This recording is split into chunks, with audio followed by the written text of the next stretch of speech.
All right. Welcome back, everybody, to AltCoinDaily. My name is Aaron. Today, very pleased to be interviewing the CEO and founder of Elrond, Beniamin Mincu. Look forward to talking with him all about Elrond and what Elrond's been up to. Beniamin, how are you doing today? Great. Thanks a lot for having me. Very much looking forward to this conversation. Me too. Does anybody ever call you Ben? Yes, from time to time, friends, but both Ben and Benjamin work very well. Excellent.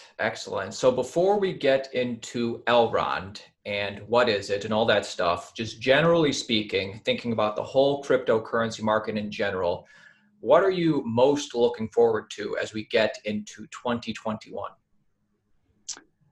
I think that the most fundamental questions that we have and we think about are about how this blockchain technology and cryptocurrency will come together to address what I think are perhaps two of the most important economic problems. One being a kind of systemic problem that we have globally, where you have a very low bandwidth economy, which is opaque and has a lot of perverse incentives. And so you have a kind of systemic problem that you cannot solve from the inside.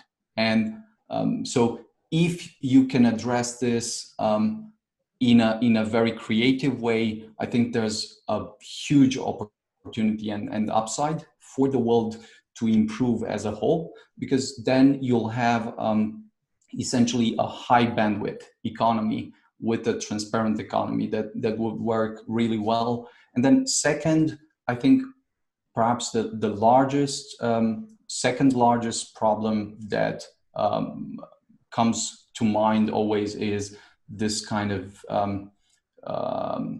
distribution problem, where you have still something like 1.7 billion people that lack infrastructure, basic infrastructure to do any kind of financial exchanges and so forth, and still struggle to carry their lives like one day from another. So to go back to your question, I still believe that we're very, very close to seeing some extremely effective solutions to both of these problems.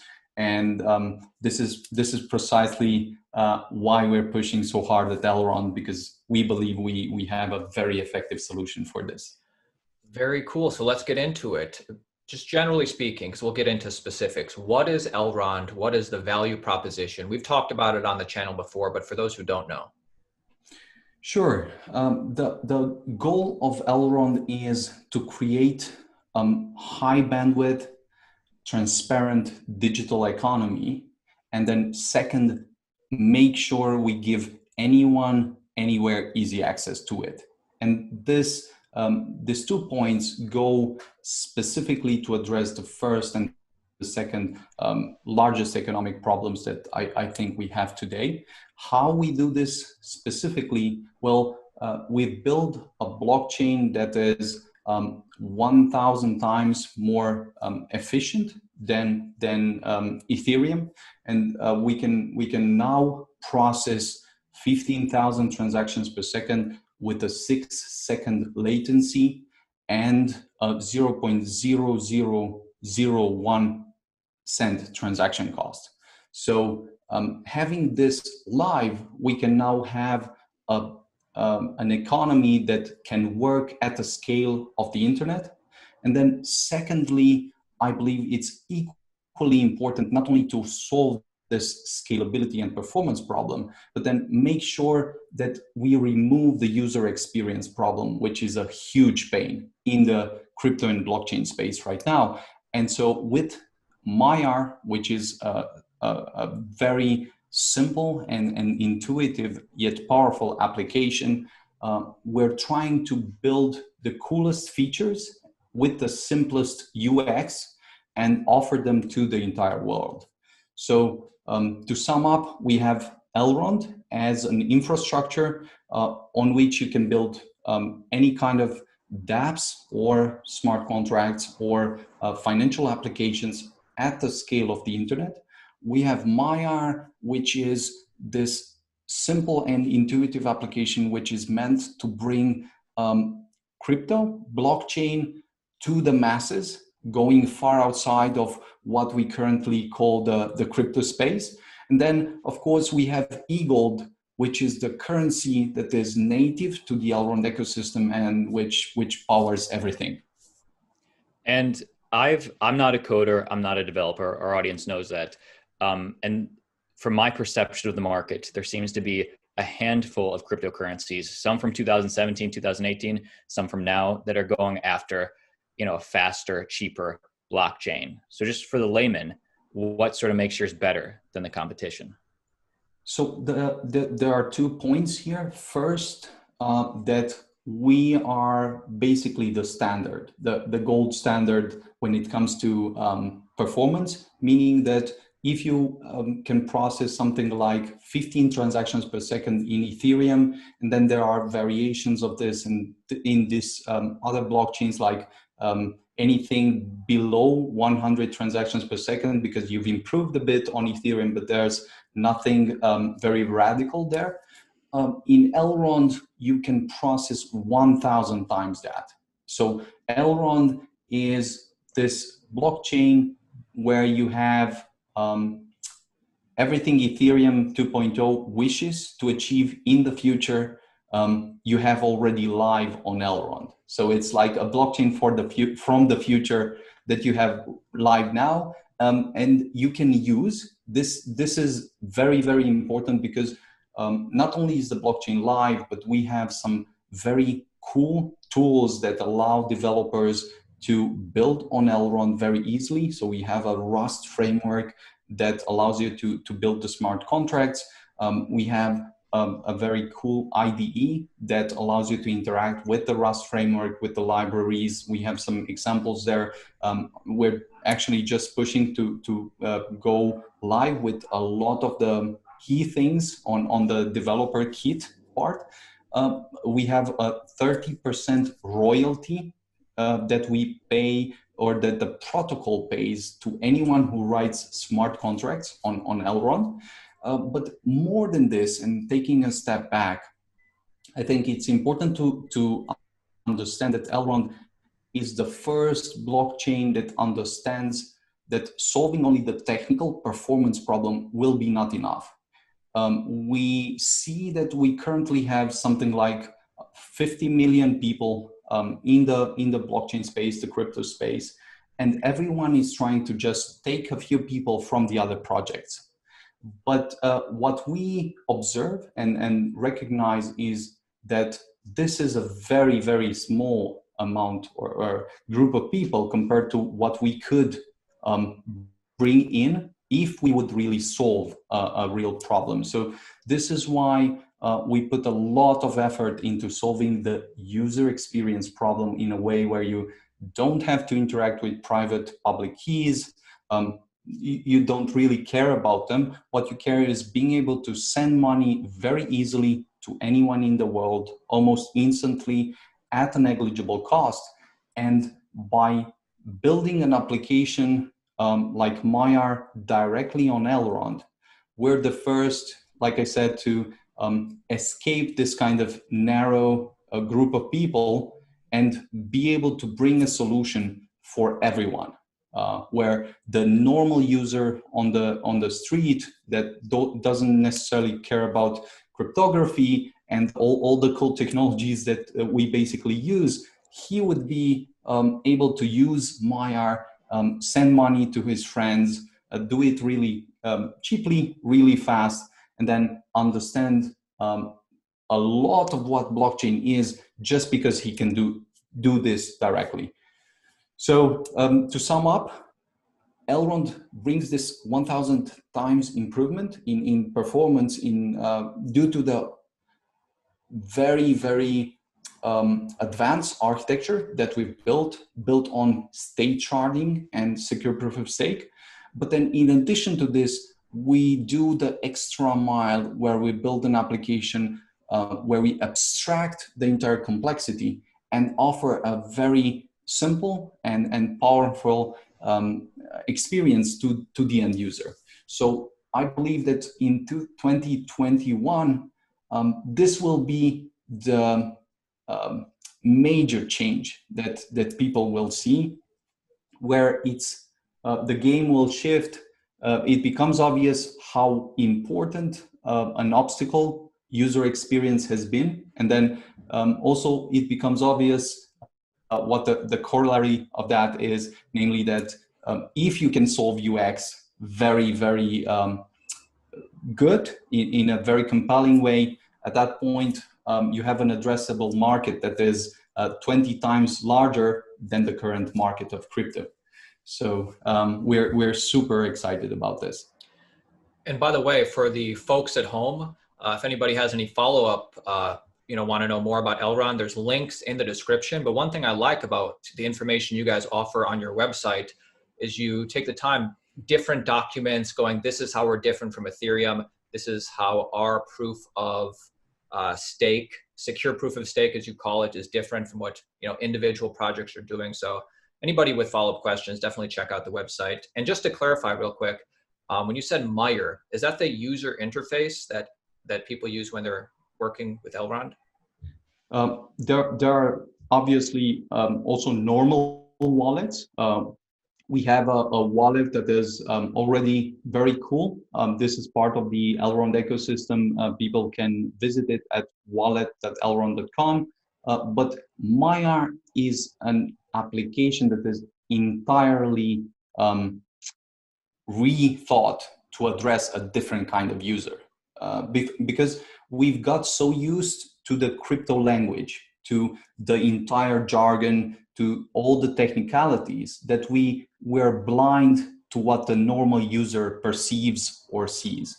So in order to really think deeply about this, we started from scratch and went through a lot of iterations and discussions and improvements where we try to simplify things so much that at the end of the day, you're surprised how simple things can become, how useful that they can become, and then how relevant they will be and are for the average user.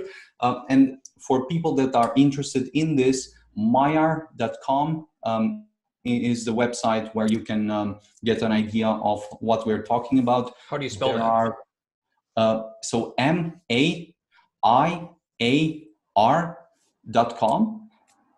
We have something like 130,000 people that are already subscribed to the waiting list. Something like 2,000 people are already testing an early version of the application. But I think a lot of what we are discussing right now will change once we have the first very simple application to bring everyone in the space. And I get what you're saying. You're making things so simple and easy to use that nobody would ever say using your product, oh, this is too difficult, like sending an Ethereum transaction or something. Is that accurate? Exactly. So the idea is when you send money, you'll do it just like you send an email, not having to think about the protocol, about the encryption that happens within the protocol and how the abstraction is done and so forth. You'll just worry about what's the username. We have this cool things called hero tags, which are essentially a username that everyone will have. You just get the username from someone you want to send money to, then you send the money. Nothing else, because all the other parts are done in a smart way where you have progressive security, which is this idea that when you join an application, the smartest thing is not to demand from the user to go through 10 steps of learning whatever a passphrase really means, private keys and so forth, but rather to let him explore a bit. And then when he has some money or has something to lose, then teach him gradually about some things that he can do, why they're useful and so forth. And it's incredible to see how much this changes the perception of an app and how many people don't just quit your application in the installation process. Very interesting. And before we talk about like the development that's happening today and what's Elrond doing today, one sort of last question on how did you get here? Like, did you ever buy let's hear about the Ethereum background a little bit. or Bitcoin? Yeah. Yeah, so I think this is always an interesting discussion because for me, it happened that I was essentially studying different technologies that I thought would have a very high impact on the future of humanity. And when I discuss this, I usually refer to genetics or bioengineering or other technologies like artificial intelligence or a broader computer science problem that would be useful. I thought a lot about different startups and grew up with the essays of Paul Graham, just reading the ideas that came through, how he was always teaching different startups in Silicon Valley. And so one of the interesting things for me was this essay where he discussed about the most highest impact or interesting ideas looking very wrong at the beginning. Apparently, all these super interesting ideas start out as almost looking wrong. And for all the people that are, let's say, respectable and don't want to do mistakes and so forth, these ideas always seem unimportant or uninteresting. And then this is how you have all the interesting startups essentially understanding some very powerful insights, experimenting on those or testing the hypothesis of those. And when they find a way to make them work, then you have a very, very interesting effect with that type of technology. And it was this kind of background and sort of also reading people like Peter Thiel, where you learn that startups always start as a secret. It's not obvious. It's not the consensus. You sort of always have to ask yourself, what are the important insights that you believe that most of your friends don't believe yet or have not discovered yet? And so it was this type of context where I stumbled into Bitcoin sometime in 2013. And Bitcoin was sort of the definition of the apparently wrong idea that could have huge potential on the future of our economy and so forth.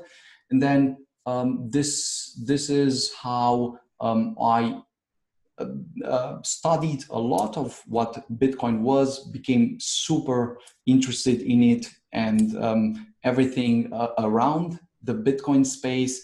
Then 6 months after that, I essentially discovered that there were some things that could still be improved in Bitcoin. And so I joined the NEM core team, which attempted to improve some of the features that Bitcoin had and bring some more features actually.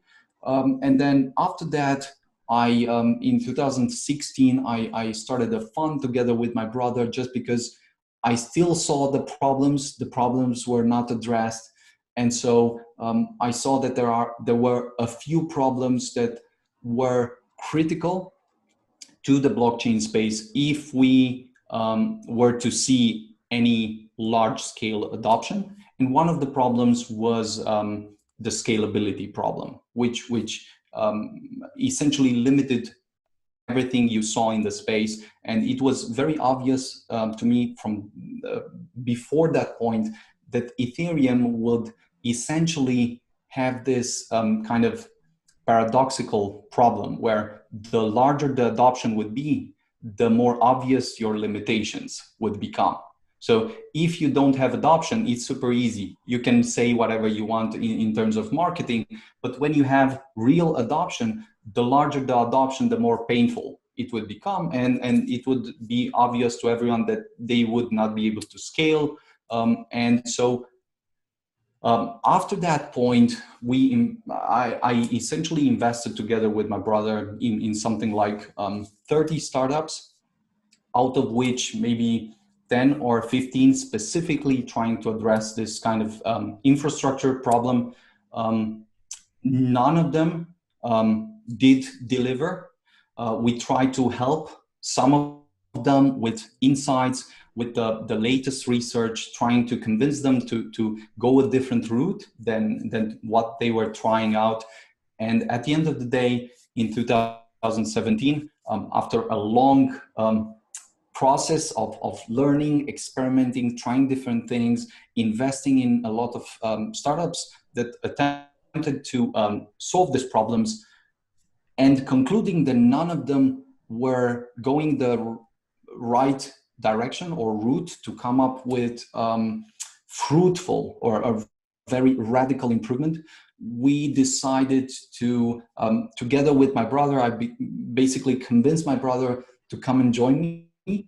And we gathered a team with which we can literally build rockets. And we attempted to come up with the most advanced solution in the space that would solve the scalability problem once and for all. So this is how Elrond started. We had two particular insights.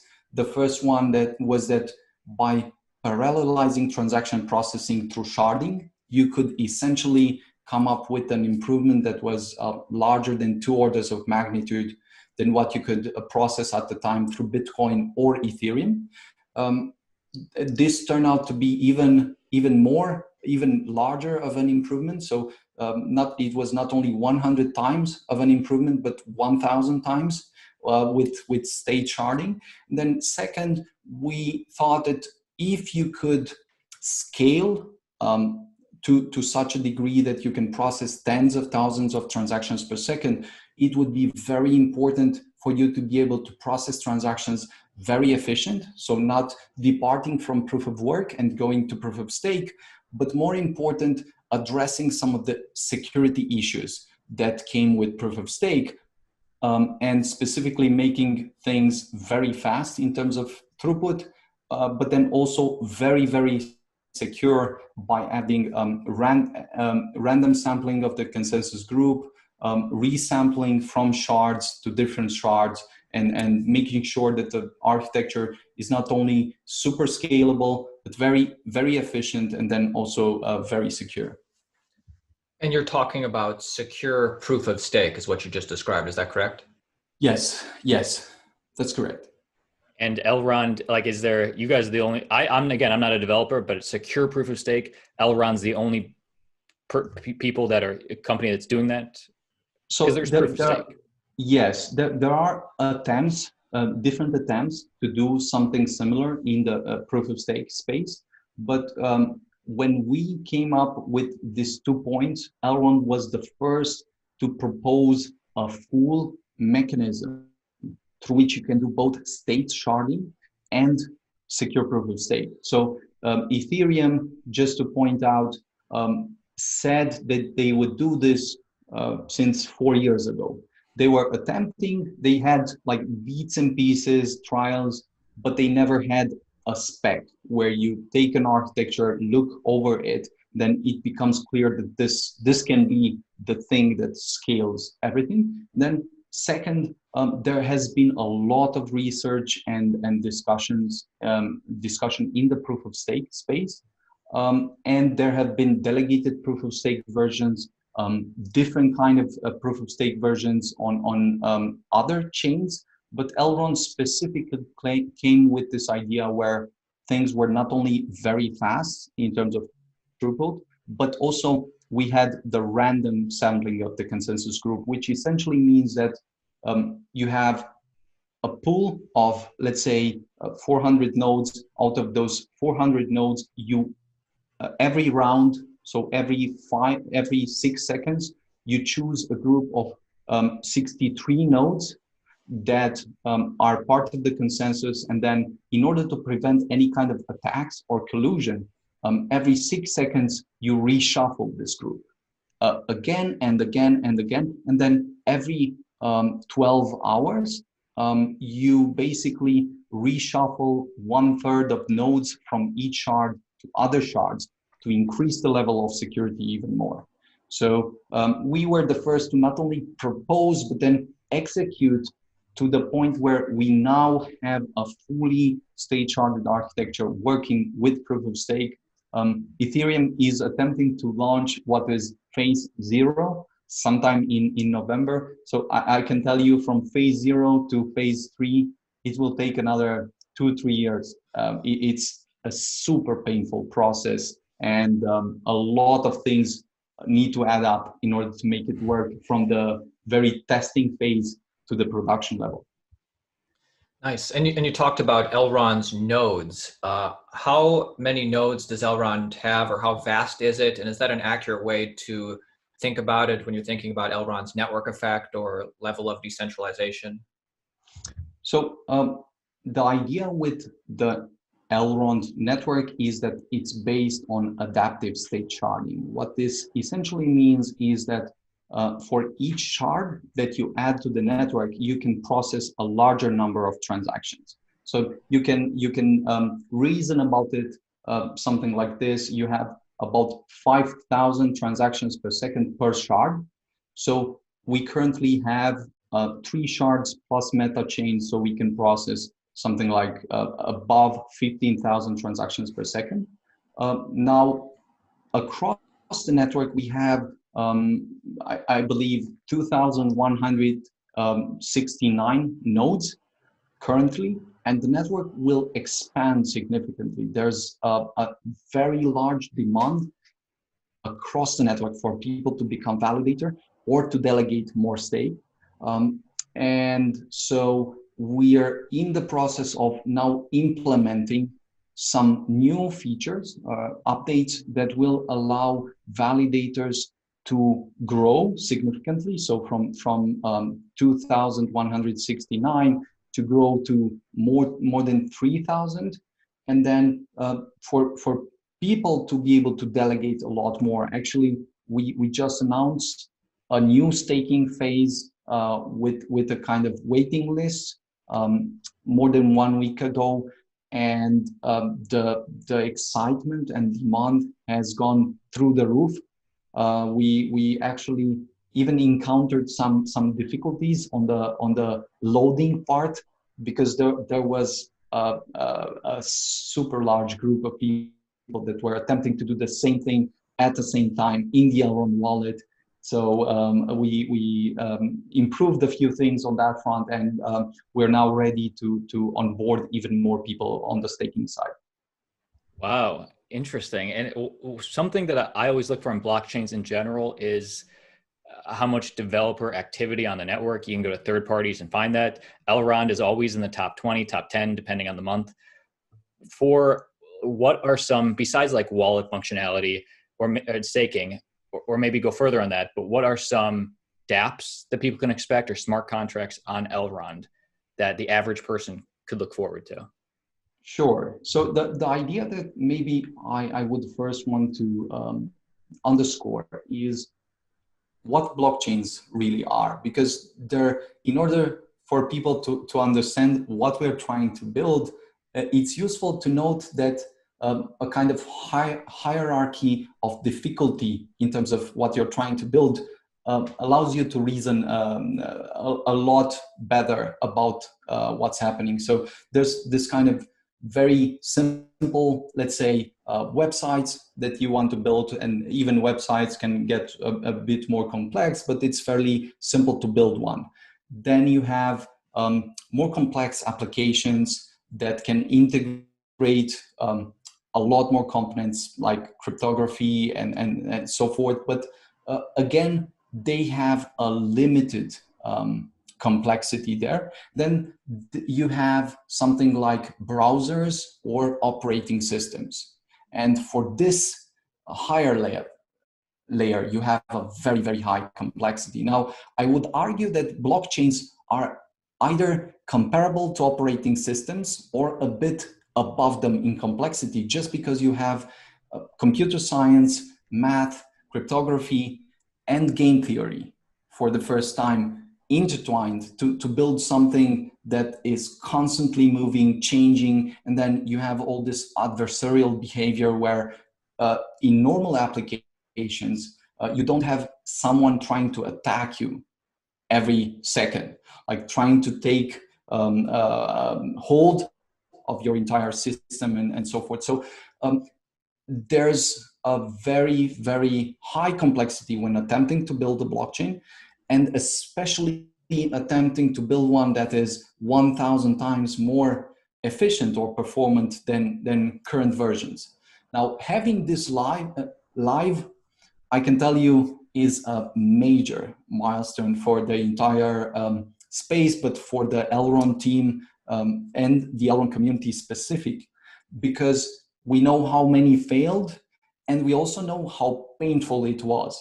Like the idea is that you might have the money, you might be super smart, but the pain is so high that without sacrifices and insane effort, you'll never reach the point where you have a working network. So now that the network is live, what happens is a gradual enabling of larger or more important features. So you first want to make sure that the network is live and is secure, because if it's not secure, you're losing everything. Now, we have clarified that the network is secure. We left it running for some time, have not made any changes, just to make sure that everything is in place. Now we've added the staking part and the wallet functions. And now we're preparing actually to make a new mainnet upgrade that will enable smart contracts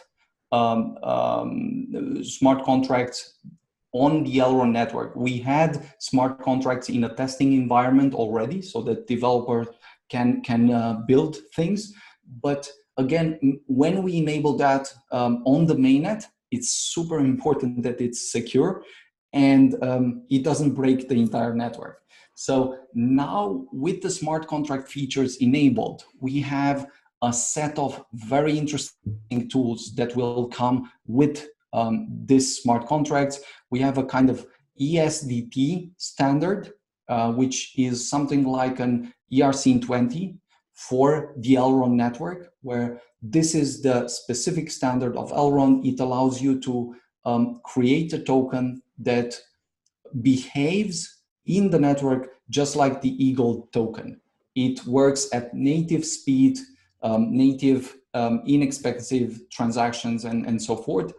And further on this, we'll have some very, very interesting tools like what you see in the DeFi space. Of course, different versions of stablecoin. We already have BUSD, which is being implemented. We have a collaboration with them, and it's now in the process of being implemented. We'll have other applications on that front. We'll have exchanges and integrations with larger companies. But all of this will take one step at a time. We have currently something like 50 collaborations with companies and partners. And in the background, we're currently working on a few of those to make them available for everyone to be tested and so forth. Very exciting. Very exciting. You mentioned DeFi a little bit, and I have seen on your website that DeFi is an important component.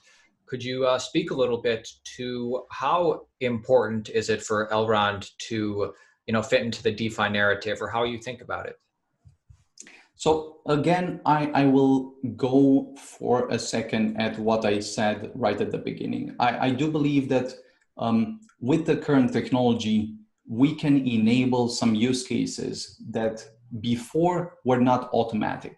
The key insight of blockchain is that you can automate some processes that you could not automate before. So you can have transfer of value in an automatic way where you don't need any kind of trusted third party to interact with the transactions.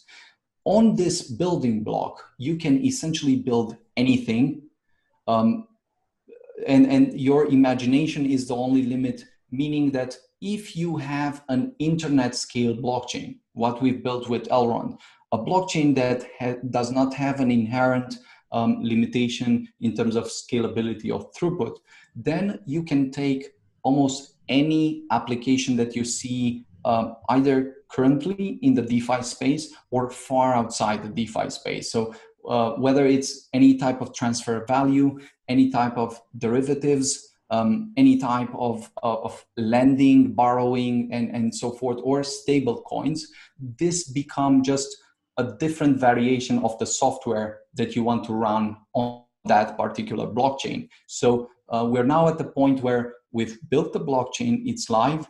We're now preparing to put the tools live, and then we'll have an explosion of use cases that you can finally build. But at the end of the day, I still believe that most of the focus is going in the wrong direction. The fundamental problems that we have are that you really need a new digital high bandwidth, transparent economy. And what this means is that if I could, for instance, send money anywhere in the world almost instantly at a negligible cost so that I can trade whenever I want, I can pay someone, or I can use money in any way, at that point, I would basically lose any interest in paper money. So why would anyone use paper money if you can do all this real easy things, inexpensive things with this native digital money? This is one thing. Then second, if you can have a kind of internet money at internet speed, the next most important thing is to make it available to anyone. Because when you do that, the economy, on the one hand, you could grow the entire global economy 10x just by sheer performance and speed, that you can just do things, do everything more effectively and easily. But then the fact that you bring another 1.7 billion people inside because you offer them the simplest way to interact with money, at that point, I think this is the key, let's say, these are the key problems that we should be solving with DeFi. And in the meantime, of course, there are interesting toys that we'll play with, but we should not lose focus of the fundamental problems. And by the way, interesting. I was impressed with just how many different, seemingly different countries and platforms you're able to get integrated with Elrond. Even in America, there's a couple places where people are able to buy or sell or transact the e-gold. Is that hard coming into America because there's so many regulations? Yes, we are actually quite careful with this aspect, especially with the US, with all the regulation that exists. But after we do our homework on the regulation part, then we try to push as hard as possible. So it's very difficult. Like I said, you might build the blockchain infrastructure, but then when you have the tools, it's tricky to bring the developers, to convince them, to offer them what they need. It's equally difficult to bring liquidity, to list the token on an exchange, to make it freely tradable and accessible.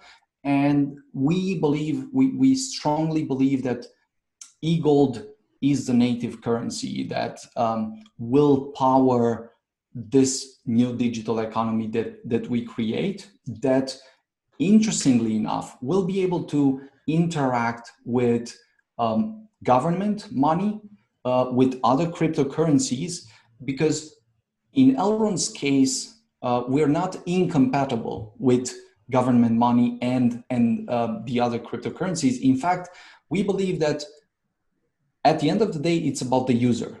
if we can offer a significantly better solution to the user to have a much better and improved life, then at that point, the governments should want the same thing. And if they want to leverage the Elrond architecture, they can do it. It's just that it will be with a bit different rules. They will not be able to use their rules, but rather they will want to play, use the technology, which is very useful, but do it in a mindful way, just because the rules are a bit different. And so this is why we're putting a lot of effort into bringing Elrond to a lot of exchanges, a lot of payment processors, and making it as simple as possible to acquire Elrond and then also use it. We'll very soon with this new application have a kind of utility that is probably unparalleled in the space. When I say the new application, I mean Maiar. So yeah, we strongly believe in this, and we believe it should be available everywhere. Interesting. I did have a question. Is it accurate to describe Elrond at its current state as fully decentralized? I only ask because I know you're still a young project, and for a lot of the younger projects, they get more decentralized over time. Yeah, so the idea here is that we believe in what is called progressive decentralization. So the key thing is that first, you want to start a network that is very, very high performance, and it's working in its, let's say, aimed parameters. And as you grow, you of course started in a decentralized fashion. So you started with the community, operated with the community, but there is a kind of degree where for the beginning, we need to operate the software in a specific way. It's not up to anyone to change the software at this point, but it will become easy. So it's easy for anyone to make suggestions, but we still have space to improve in the decentralization part, and it's just a matter of time. So once the network has the next level of staking, everyone will be able to become a validator. There's no restriction, and the network will work really well with that configuration. Then on the other hand, I do believe that there are many projects that are essentially useless, although they're decentralized. So decentralization is this kind of feature that cannot be a good in itself. So if you're decentralized but you cannot achieve anything useful, then it's not necessarily anything to be proud of. If you have, on the other hand, a network that is working as it should, and it's useful, and it brings some value, and it's decentralized, at that point, of course, it's much more valuable.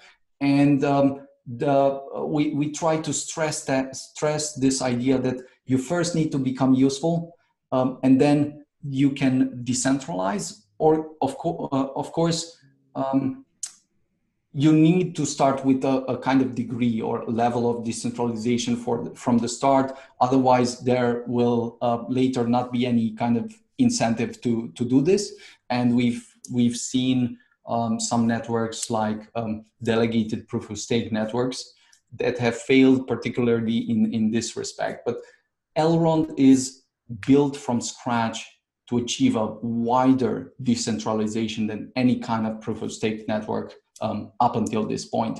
So we're quite positive of how this process will work.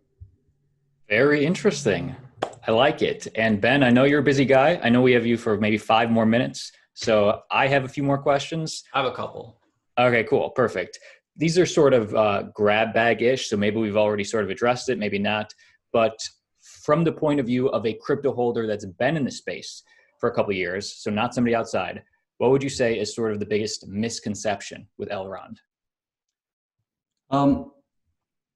I think that the biggest misconception is not necessarily related to Elrond, but maybe related to what it will take to see a wide scale adoption. So I do think that whether you love a specific project or not should basically be a function of what you believe will define success.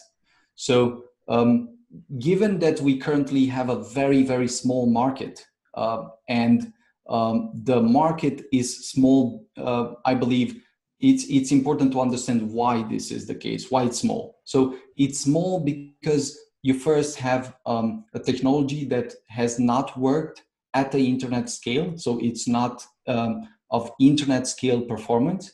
And then secondly, the user experience is still terrible. It basically sucks. So if you can solve these problems in a compelling way, then you'll basically see a much wider addressable market that you can target, serve, and basically capture. So this is why Elrond, I believe the misconception is it's not about the immediate effects that you usually see, but trying to see how things will pan out longer term.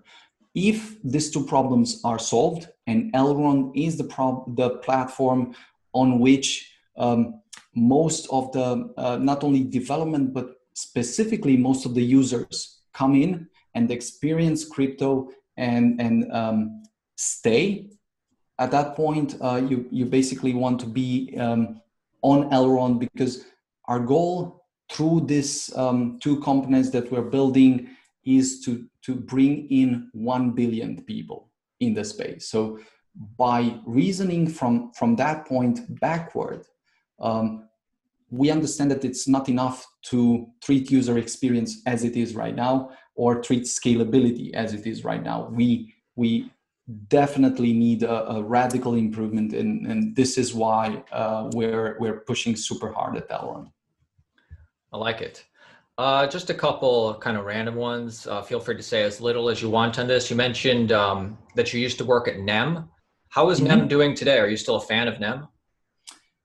No, actually, I left NEM after about 1 year, just because I thought it was not sufficiently advanced solution. It seemed like a good solution, but then the more I looked into it, it became clear that it was not fast enough. We were not moving fast enough.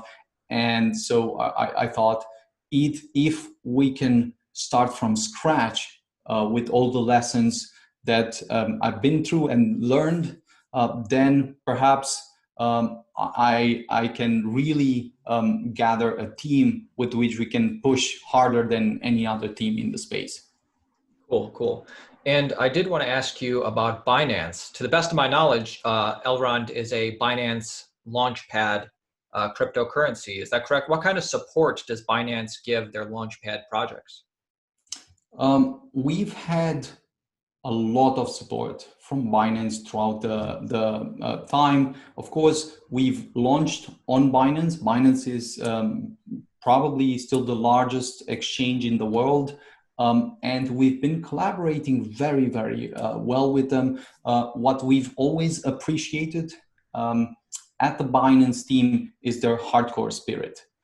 So like Elrond, where we're pushing day and night. When we believe we need to do something, we don't sleep, we don't eat. And this is the only way to really move things forward. And then what we discovered was that Binance had this type of spirit. And this is why they keep pushing things, they keep bringing new things in the market. There's a very thorough process for them to validate the project before they work with them. But yeah, I think we have a very, very good collaboration with Binance. I only ask because you see some projects come out of Binance which do okay, but you see some projects really do well. And I put Elrond in that category thus far. So I was just wondering, I guess their job is to connect you with developers or infrastructure, or just make sure that you have everything that you could use if you have the ambition to seek it out. Is that? Yeah, so I do think that at the end of the day, it's the project responsibility to deliver. Binance will not do your work. They can offer feedback. They can offer connections. They can bring value in a lot of ways. But at the end of the day, projects do well or do good because they either bring the value, deliver things over the longer term, or they don't. And of course, there are irrational situations in the market, especially with publicly traded cryptos. But over the longer term, if you see a project only, just failing, it's not Binance. It's the project. So this is why, in our case, we're trying to push as hard as possible. Of course. And before we get to, I think, our final question, I want you to I have one. Okay, well, I guess my final question for the final question is, I wasn't able to verify this. Are you a Binance early investor? That's what I heard. Yes, but early investor in the sense that, like I said, before starting Elrond, I had a fund. Through this fund, I invested in some 30 projects, and out of these projects, Binance was one. It doesn't mean that I stood with Binance the entire time. I basically put my entire fund on pause, starting with, I think, December 2017, and have only been focusing on Elrond in the meantime. Did not have time for anything else. Sure. Well, good pick with Binance Exchange. Like you said, it's one of the biggest in the game. Anyway, Austin. Before we get your final thoughts, just to our Altcoin Daily audience, could you talk about some recent or just the partnerships that Elrond has formed strategically and what you're most excited about from some of them? Sure. So the idea is that we are one of the projects that, again, are pushing very hard on this adoption side, because we understand that adoption will come in specifically two directions. First, we need a lot of people to hear about Elrond and to start becoming part of the community and the Elrond economy through the eGold token, which, as I said, is the native currency that people can buy and then stake. And then the second element to that is that we want as many companies as possible to come and start building on Elrond. And it is particularly in these two directions that we've been trying to push hard. So exchanges and payment processors make sure that we have a wide outreach and people can buy and exchange Elrond in many countries around the world.